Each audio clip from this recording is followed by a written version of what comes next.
Welcome to Towle Talks. Today we talk about cookies.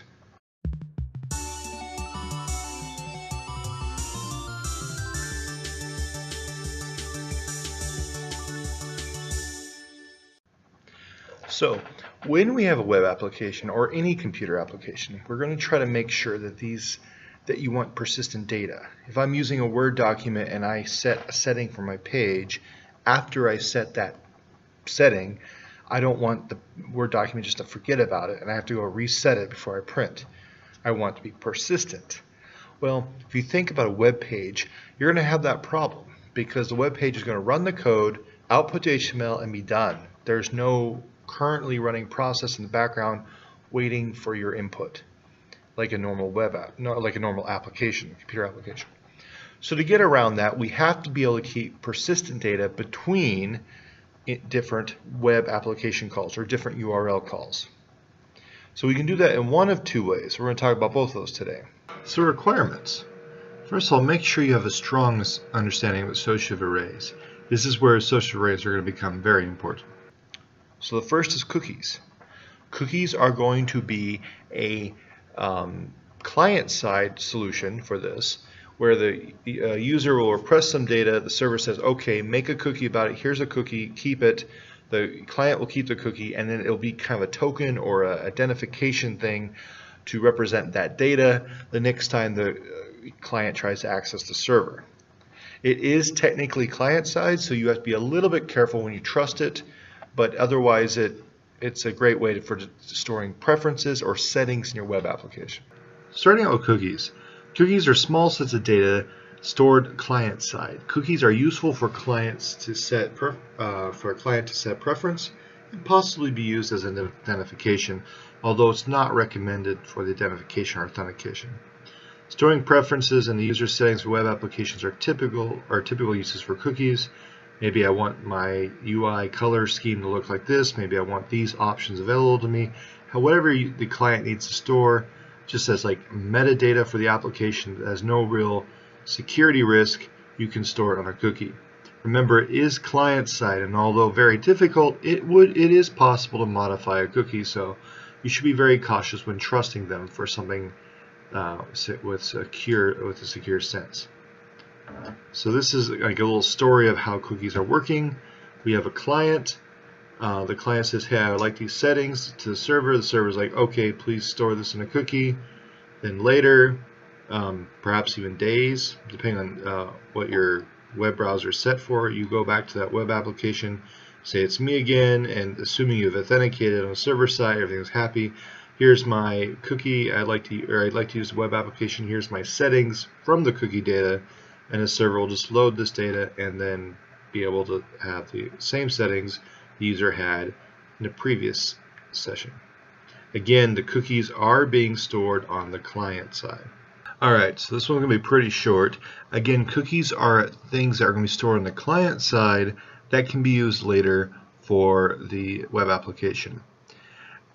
Although sometimes they may store passwords or authentication inside the cookies, it's probably not the best idea to do this.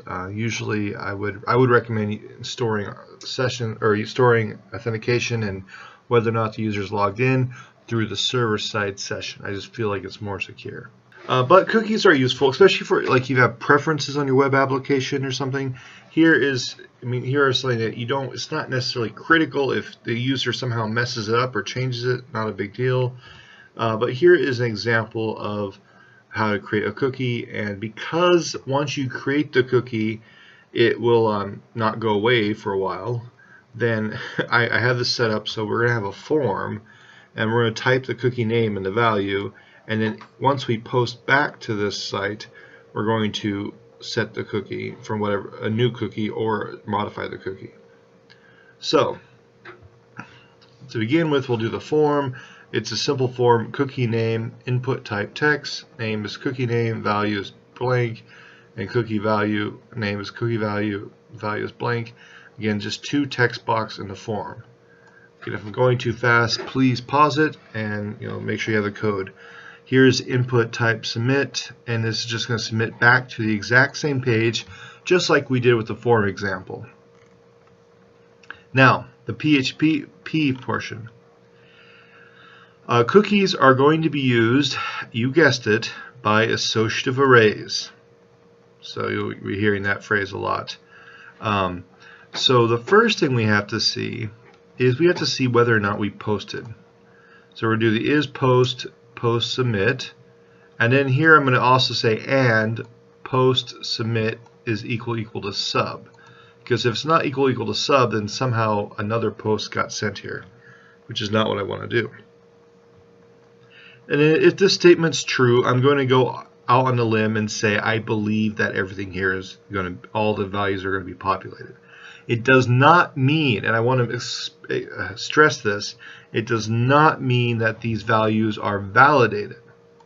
I don't know, in fact I have to be careful here because I'm not sure if cookies have invalid characters, but if I was say I would want to get an age, well, I'm not doing any validation to make sure the user actually entered an age here.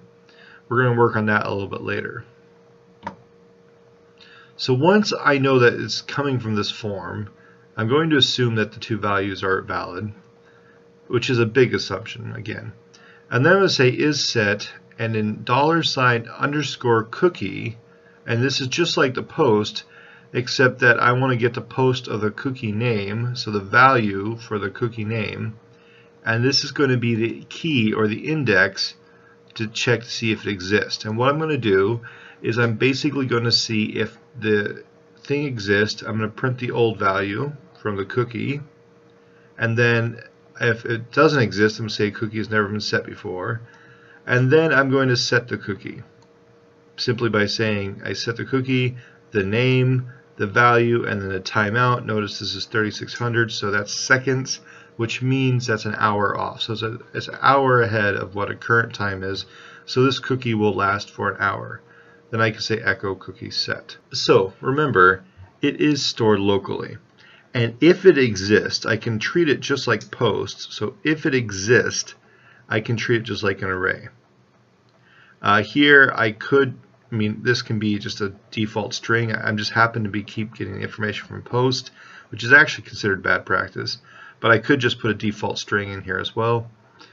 The only difference between cookie and a regular associative array is if I want to set the value, I have to use this function down here. So set cookie, I give it the name, then I give it the value, and then I give it the timeout or when the cookie expires. This is one reason it's not horrible to have authentication on a cookie, is generally the cookie will expire and there's not a lot you can do about it. But it's still unadvisable. I would still keep the authentication information on the session personally. So this is pretty much cookie as it is. And again, like if I wanted to, I could do this. I could say, actually no, not there. I do it in here. I could say key equals. This is probably the correct way to do it. So I'm just fixing this real quick. Cookie name. So I'm gonna get post once. And generally what you do is you actually want to post all of your, you want to get all your variables equal to the post value, so you don't want to have to keep using post. Apparently, somewhere in the back end, to use a post array is actually more expensive than to just have a local variable computationally. So it's considered a better practice to do this. Nope, there we go.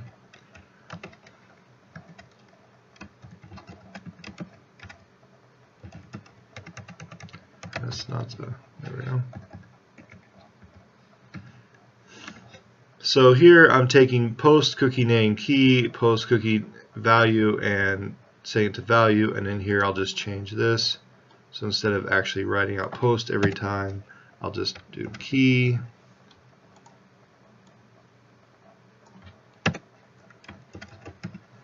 and then here I will do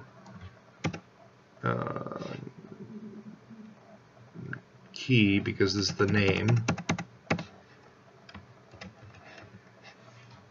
and here I will do value.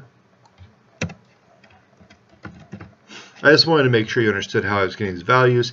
Now the first time I run this, this is going to be false because there will be no post, but after I run it the second time, you should see the cookie change. So we'll save it, Then I'm going to go ahead and refresh my page here, make sure I don't have any syntax errors. Good. Okay, so we'll say bat. Oh, it's not bad. It's not bad either. There we go. And we'll say 44. So the cookie has never been set. Cookie set. So now we'll do bat, and then we'll do 13. So since this does exist, actually, you know what? We'll do Sam. Say, oh, I don't know why my keyboard's not working right now. Sam and 13. So send, and I hit sub again. Again, the cookie has never been set, so now I have it set. However, I can go back now and access bat and set it to 2 and hit submit, and this will be stored locally, so it will get the value from the client and then it'll update the value. So I hit sub, the old value is 44 and setting the cookie, so cookie set. So now bat is tied to 2. If I do bat again and I say 33, I should see the old value is 2 here. I hit submit, the old value is 2. So that's cookies. Sessions. Sessions are going to be very similar to cookies, except they're on the server side. The server side is going to have basically a timer, and every time I interact with the server, that resets the timer. If I stop interacting with the server, the timer expires and all the data I have gets destroyed. You could think of a session as, literally as the word sounds, as a single sitting or a single use, not single usage, a single sitting of using that web application. So the settings are very practical. In fact, probably the optimal way of dealing with data, because it is relatively or pretty much secure. It's on the server side. You have to take down the server before you can get the session data. So it's fairly secure, and it's on the server side. So we'll be talking about the sessions next. Sessions are temporary data stored on the server for use of a single sitting.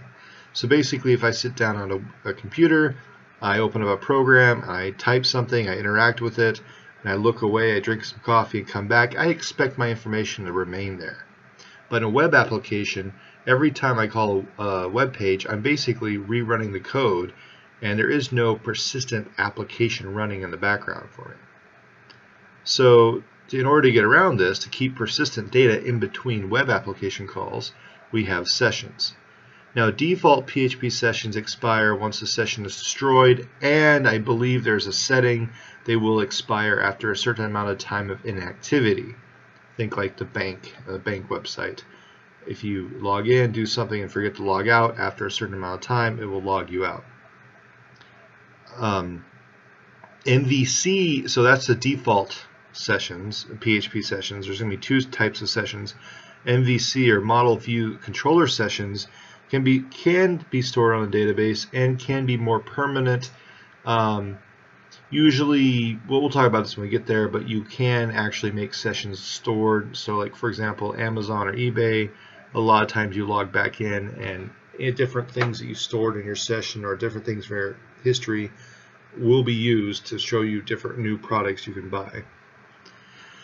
Normally, sessions will be given a timeout setting, and if the session has not if the user has not interacted with the server within that time, the session and its data will be destroyed.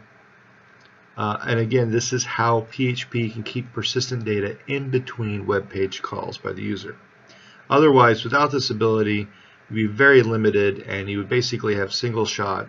You have to fill out a form, submit it, and wait for an output, and then you'd be done with your web application.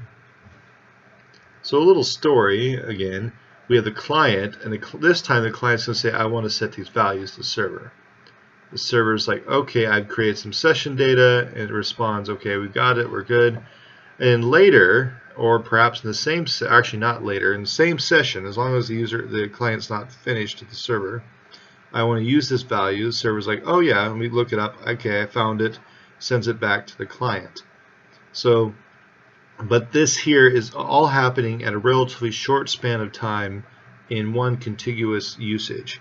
So here we're not seeing a jump in time like we saw in a cookie, where I could potentially be months later where I access the server again. This is all in one sitting. Now, sessions. I'm going to go over the basic PHP sessions. So PHP as a programming language has their own system for sessions, and then when we get to CodingNighter and other MVCs are actually going to have their own version of sessions, which we'll talk about when we cross that bridge. So if we think about this for a moment, most applications you deal with are going to be interacting, so you're going to want to have data persist between interactions. But but a website is going to load up this code, execute all of this code, output it to a file, and send it back to the user, and then be done. So there is no, while users say not quit is true, keep looping. There is no continuous execution. So it's very difficult to get persistent data to stay between different website interactions. So in order for web applications to be practical, you need the session. Now, in the PHP version of session, so this is going to be a little bit different here, but in the PHP version of session, you must have this before any of the HTML headers or any HTML. This top line here, you have to open up a PHP session underscore start, open close parentheses, semicolon, and then question mark close PHP. This must be at the top of every file that's going to have session. In fact, if you are going to navigate to a page where you don't need session, but you might need the session once you navigate away, that page also needs to have this. So if you're using the standard PHP session, it's good practice just to stick it on the top of all of your files. That's probably the biggest and most challenging aspect of sessions, is remembering to have this statement at the top of all of your files. Now, here what the idea is we're going to have a session that's a variable, say login, and if it's logged in, then we're going to post some data, or we're going to allow us to log out. And if we're logged out, it's going to allow us to log in. So here, the first thing I do is if is set post submit, and I check to see if post submit equals log out. Here's an example of using values for your submit buttons, because here I have log out, here I have log in, and it's based on two separate forms. If I'm logging out, I want to destroy the session, I will use session unset and session underscore destroy. If I'm logging in, I'm going to set a value, so I'm going to set a value, again, you guessed it, associative array. So this is if I'm logging in, a $ underscore session, and then the key will be login, and I'm going to set that to true, and then the $ underscore session count will equal 1. That's how many times I loaded the page. This is how I would verify that if someone's logged in or not. Because sessions you can set, you can give them a 5-minute, you can give them a 2-minute window of inactivity, and then once that expires, they're immediately logged out. It's far more secure than putting it on a cookie. Think about when you go to, like, say, a banking website. If you just let it sit there for a while, it will just kick you out after, and then if someone else sat down at your computer, they wouldn't be able to log back in. So the session is far more secure to deal with this login data than the cookie side of it. But this is how you set session variables. It's essentially an associative array with a key and the value. Now, once I've done these two if statements, notice they're not exclusive, so I don't know if either of these things are going to be run, or if both. Well, hopefully not both of them. If both of them are run, then something happened, something really weird happened. But I don't know which one's going to run, if any. Then I'm going to say if is set, and again, you have to be careful. You want to check to make sure your session variables exist. So if is set session login, and then I just did, just for the heck of it, I said and session login is true. So $ underscore session login is true. If both of those are true, then you're logged in. So we're going to show the form that lets you log out, and then we're going to increase the session count by 1. So here I'm just, again, this associative array The key is count, and I'm adding 1 to it. Then I'm going to echo the new count. Notice the lowest it should be would be 2 because it starts at 1 and then I add 1 here. Else, if this statement is false, then I'm not logged in, so I'm going to show the form that lets me log in.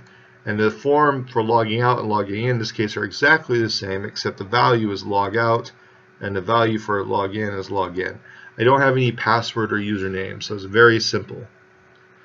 But if I do hit this statement will be true, and then these two session variables will be set, and then this statement will be true, and then you'll see that I can see the counter. So this is sessions, and pretty much the two things you have to remember is 1, make sure you get the top part in, and 2, make sure you check the is set, because you are not guaranteed to have a session variable is set. So if you get those two things and you understand associative arrays, you understand sessions. So you go to my web page. I'm not logged in, so I log in. Your count is 2. Good, that's what I expect. Now I could refresh, but it's going to give me an error saying I have to resend the data. So what I'm going to do is I'm just going to hit enter. And if I hit enter, you should see my count keeps increasing. This is proving that it's storing my count, and it's storing the fact that I'm logged in between different website calls. So every time you see that highlight go away, that means I've hit enter, the count increases, and it remembers I'm logged in. Once I log out, I'm not logged in, and then I have to log in, and I'm back to 2. It's important also to note that once I do session destroy and session unset rather, I should say, session unset deletes all the information in my session variables, so it's gone, and session destroy closes the session.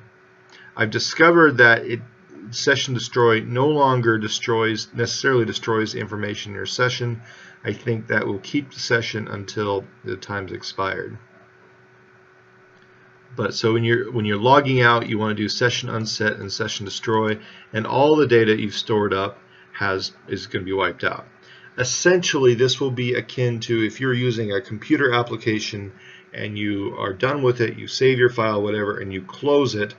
Whatever temporary data or whatever things that aren't necessarily part of your file, but just things that are variables that are necessary to run the program are going to be wiped out. You're essentially closing the program when you do session unset and session destroy. It's a loose metaphor to what's happening in the web application world. So that is sessions. So for review, we've learned about cookies, sessions, and 2 different ways of making data persistent in between web application calls. Here's the problem of the day. Please pause and go through it. This one, if you look at the examples we did in the screenshots, that should help you with this one. It's a little bit trickier, but not too difficult. This has been Towle Talks. Thanks for watching. This lecture will finish the very quick PHP review we've done for this class. The next section will be the MVC, Model View Controller, and that will be the more complex aspects of this class and kind of the crux of the material, if you will.